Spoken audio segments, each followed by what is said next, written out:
Hello, good evening and welcome to Join Us Prime. We are coming to you live from our studios here at Kukulumlemle. We are live on DSTV channel 421, GoTV channel 125 around the world on myjoyonline.com. Coming up in this bulletin, Office of the Special Prosecutor denies claims of tension between itself and the Attorney General's Department over the extradition of former Finance Minister Ken Ofori Atta from the USA. Also in this bulletin, from humble beginnings to becoming one of Ghana's youngest IT innovators, it's now providing digital solutions to multinationals across Ghana, South Africa, Dubai, and the US, as well as other parts of the world.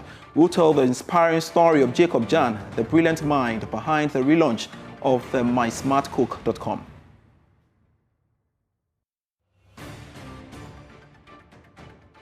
Also tonight, Kenya's long-time opposition leader and former Prime Minister Raila Odinga laid to rest at his family home in Bondo, Western Kenya, after days of national mourning.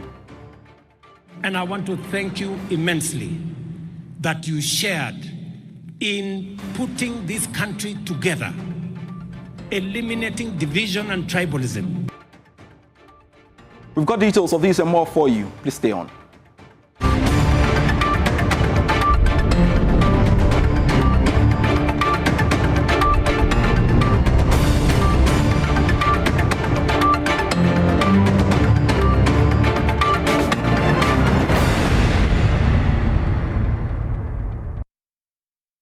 Thanks so much for your company. I am Pius Kojobaka, and looking at our stories, the Office of the Special Prosecutor is denying claims of tension between itself and the Attorney General's Department over the ongoing process to extradite former Finance Minister Ken Ofori Atta from the United States.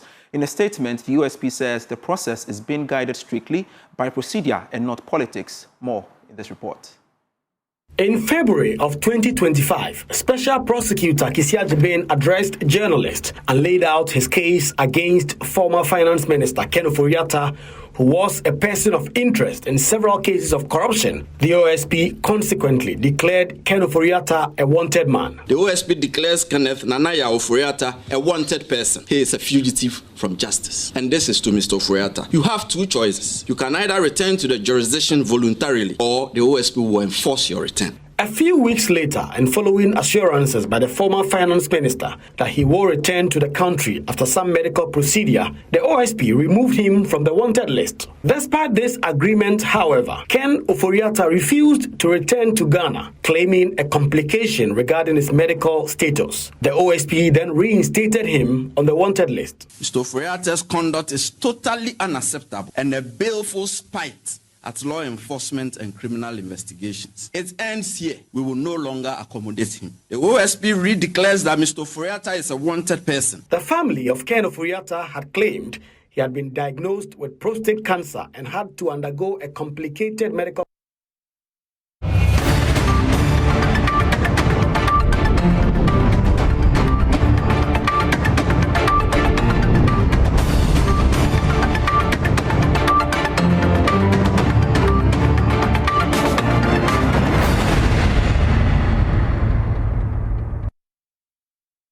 Vice President Professor Nana Jane Opokwajiman has called on global organizations such as Zonta International to deepen investments in women entrepreneurs, emphasizing their crucial role in Africa's economic transformation. Speaking at the 27th Zonta International District 18 conference here in Accra, Professor Opokwajiman reaffirmed the government's commitment to gender equality, highlighting ongoing government initiatives geared towards promoting women's empowerment, including expanded access to quality education, financial inclusion programs, and enhanced support systems for women-led businesses. In Ghana, the government is committed to gender equality. We have expanded access to education, supported women in leadership, and strengthened protections against gender-based violence. But laws and policies must be complemented by partnerships with people and organizations, including yours, in order for real transformation to take place in our communities. During this conference, please do not lose sight of the collaboration, which is already one of your strengths. Continue to prepare girls to lead. Continue to invest in women entrepreneurs to drive Africa's economic growth. With mounting pressure on government to take decisive action against illegal mining, religious leaders are cautioning against politicizing the fight. Speaking at the launch of the 50th anniversary celebration of St. Augustine of Canterbury Anglican Church, the presiding bishop, Right Reverend Professor Kwabena Segu, said it is time for Ghana to take the political tag off Galamsey and confront the menace with genuine national commitment. He stressed that tackling the illegal mining crisis requires a united front, urging all stakeholders, including political parties, to come together and fight the preservation of the nation's environment as well as its future. Unfortunately, I think that a lot of issues have been politicized. And secondly, I want to believe that in both places, we have people with shared religions across the board. I think that it has come to a time when we should take the political tag off Galamsey and take it off completely and sit down. Because you see, whether you like it or not, the Galamsey issue comes with votes. We can't hide from it. And so if we manage and we are strong enough to take the political tag off and sit together, when I mean sit together, all the political parties sit together with the CSOs and other groups and sit together, I have a strong feeling that we'll be able to make progress. Because you see, Ghanaians will see us as fighting one cause. And so if you say you won't vote for me, you won't vote for him, then who are you going to vote for? I really think that if we, and I say we because I'm a Ghanaian and I vote, if we all sit down and say that, look, we want to fight this together and we want to officially tell the world and tell Ghanaians that we are removing the political tag from it. Nobody should point fingers. There's no name calling. Let's see how can we solve this problem once and for all. I think we will make a step and we will go somewhere. Also speaking at the launch, a senior member of the church, Dr. Victor Norte, urged religious institutions to become safe spaces for nurturing the youth. Spiritual health is very important, and when it comes to the human being, you need a total balance.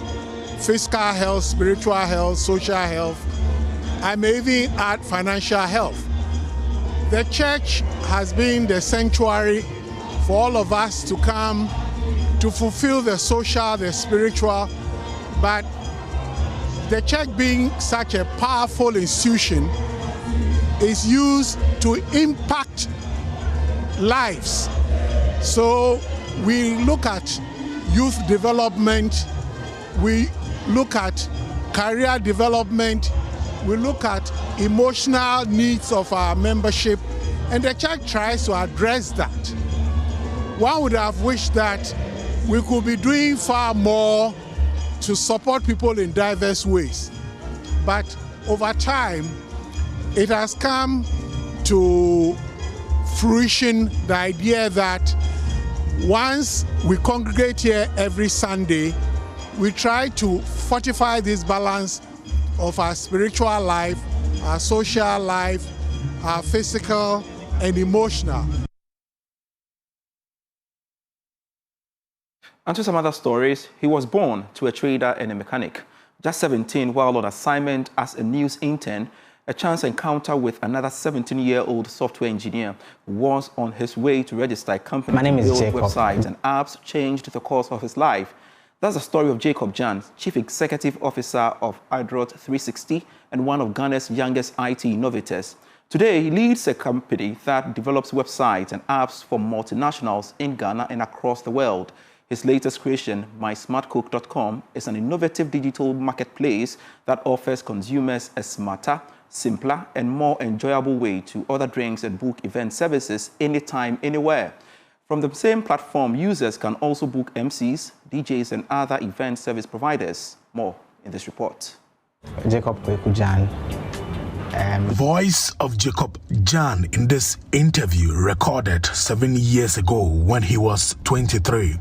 Shortly after being selected as part of Cohort 3 of the President Barack Obama Young African Leaders Initiative, YALI. Even at the time, Though his company was still young, it had already made remarkable strides in Ghana's IT space. In this interview on Springboard with Albert Okran some years ago, Jacob recounted how at just 17 and working as a news intern, a chance encounter with another 17-year-old software engineer who was on his way to register a company to build websites and apps changed the course of his life. I stopped the taxi, and I think I was 17, 18 at the time. So another young chap looking like me comes and tells me, I'm going to register a company. And I say, register a company? What would you do? He says, I'll build websites and mobile apps. And amazingly, I didn't go and cover the news story. You're joking? Yes, I sat in the car with him, paid the car, and went to RGD to go and make inquiries. So he registered the company, Strategies and Systems. Joseph, God bless him. And then we started the IT company. Welcome to the Marriott Hotel, where Jacob's latest innovation is about to be unveiled, mysmartcoke.com. A one-stop online digital marketplace where customers can order drinks like Coke, Fanta, Sprite, Voltic, and many others. It is an ecosystem designed around people. It is an app built with you in mind, around how we live, how we celebrate, and how we connect. Whether it's a wedding, whether it's a birthday, a corporate event, or a quiet family evening at home, we wanted to create something that makes those moments easier and remarkable.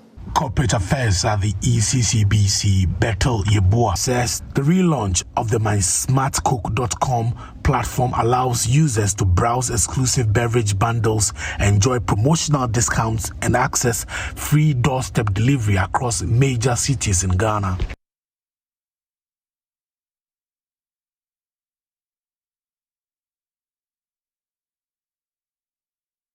Clean Air Fund has welcomed the passage of Ghana's long-awaited air quality management regulation, describing it as a major win for clean air. The new law passed by Parliament gives EPA stronger powers to curb pollution and enforce emission standards. More in this report. In Ghana's case, there's been quite a lot of progress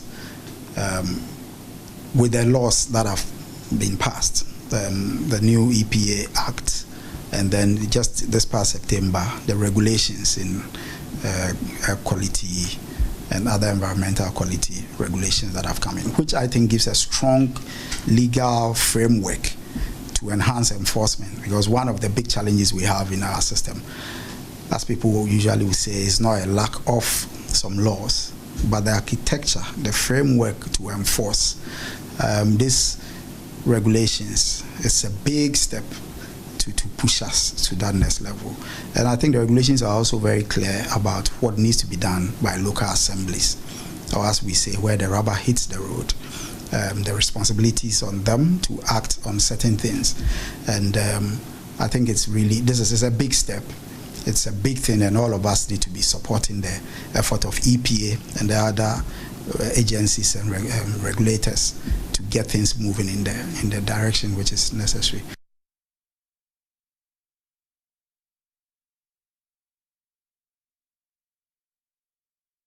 However, Mr. Pia says it cannot end there. He wants the EPA to ensure strict enforcement of the law in partnership with municipal assemblies. It goes beyond just that. Having the framework is not enough.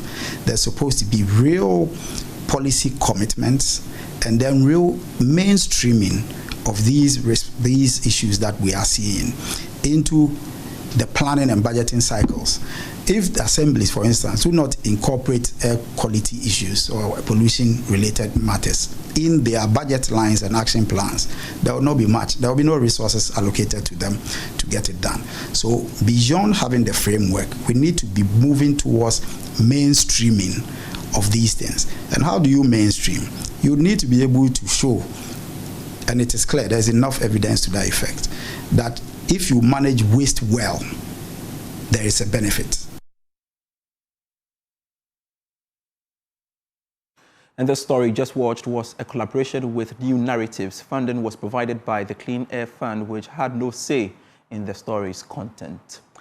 Now, for those who prefer a personal touch, Elegant Homes gives you the freedom to bring your own designs for their stunning 3 to 4 bedroom houses. They also partner with reliable suppliers of doors and windows, ensuring every home is built with quality and precision. Plus, they are offering attractive discounts for 10% and 20%, making your dream home more attainable than ever.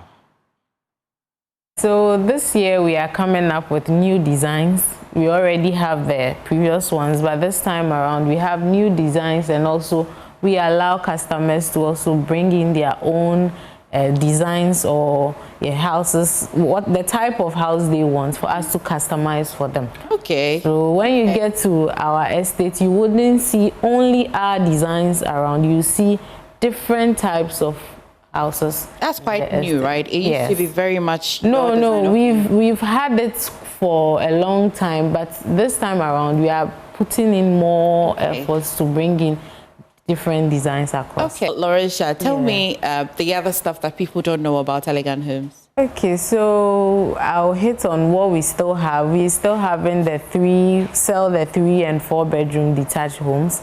We have the company, an affiliate company too, which sells the windows and the doors. We have cornices, plaster boards. So if you are not buying a house and you are building, you can branch to Elegant Homes. We have everything in stock. We also have other homes at East Legon that we are selling. We also have other ongoing projects. So we don't do only the real estate, we do construction as well. Okay, that's good to know. We are located at Katamanso on the Adenta Dodowa Road. You can call us on 0244 699053 or 0576 597419. On all our social media platforms, Elegant Home GH. You can reach us on website www.eleganthomesgh.com. Thank you. You should get ready for Ghana's ultimate housing experience, the EcoBank Journeys Habitat Fair, happening from 23rd to 26th of October at the Accra International Conference Center. And the countdown is on, just 4 days to go. Now, on the eve of the 2025 edition of the National Science and Math Quiz, a quiet but intense preparation grips Cape Coast. In hostels across the various universities, that's the University of Cape Coast, I should say, contestants participating in the preliminary stages of the competition sit in near silence, eyes fixed on their notes, chasing one last spark of brilliance before the big day.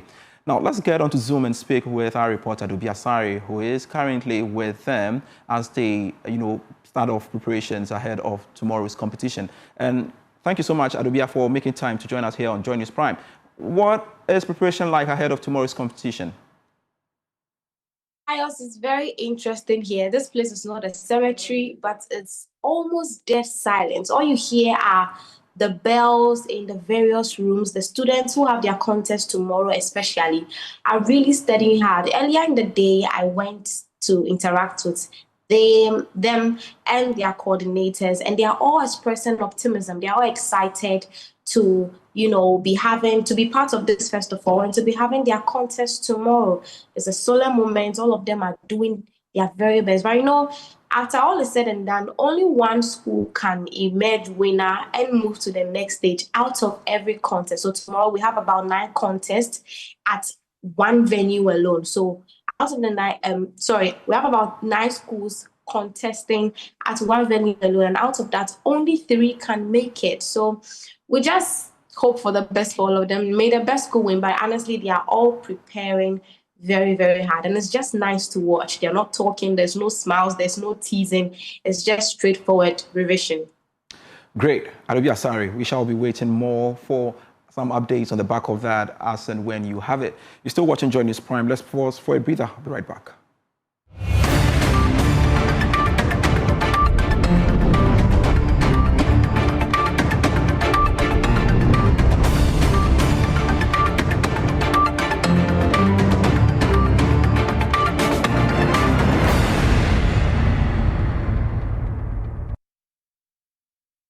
And welcome back to Joy News Prime. Ghanaian communication expert and of course the Chief Executive Officer of Stratcom Africa, Esther Koba, has been inaugurated as the next president of the International Public Relations Association, IPRA, effective 2026. In her remarks, Madam Koba reaffirmed her dedication to promoting education and communication that builds trust, peace, and sustainable development, as well as integrity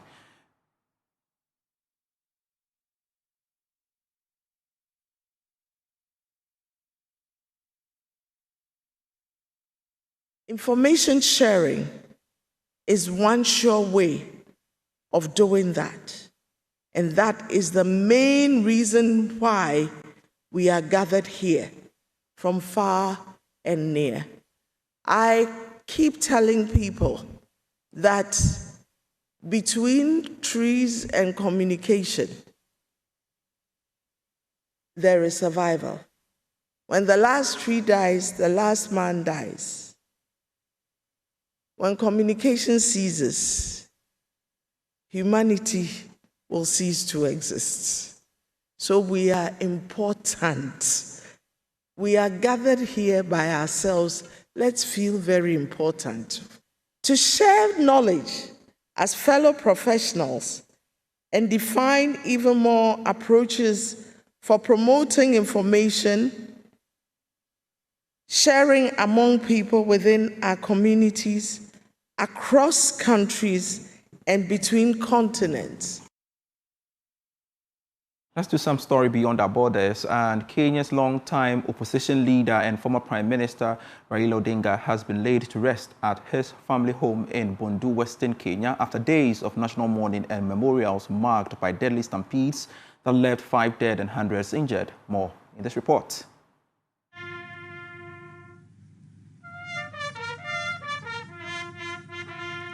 Raila Odinga died at 80. He was a revered pro-democracy icon and Pan-Africanist who died last Wednesday in southern India after a suspected heart attack. His body was received in Nairobi by thousands of mourners before being transported to his hometown for final rites. He was buried on Sunday with full military honors and traditional rituals, following a funeral mass at a nearby university. President of Kenya, William Ruto, hailed Odinga as a unifier. Raila was very concerned about our country and the state of our development. And I want to thank you immensely that you shared in putting this country together, eliminating division and tribalism, and making sure that we can forge a unity that would lift Kenya from a third world status to a first world status. Among those present were former President Uhuru Kenyatta and Nigeria's former leader Olusegun Obasanjo, alongside dignitaries from across Africa who gathered to celebrate his life and legacy. The Lord make his face shine upon you. The Lord turn his face towards you and give you peace. And the blessing of God Almighty, the Father, the Son, and the Holy Spirit be among you and remain with you now and forevermore.